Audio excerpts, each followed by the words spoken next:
यवतमाल नगर परिषद क्षेत्र में फेरी वालों से ठेकेदार द्वारा नियमों के विरुद्ध अवैध रूप से अधिक रकम वसूलने का गंभीर मामला सामने आया है।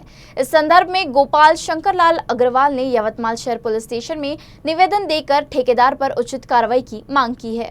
शहर पोलीस स्टेशनला एक तक्रार दाखल केली आहे। ठेकेदार हा मनमानी पद्धतीने छोट्या व्यावसायिकांकडून फेरीवाल्यांकडून 80 ते 100 रुपयाची वसुली करत आहे अशा अनेक तक्रारी आहेत।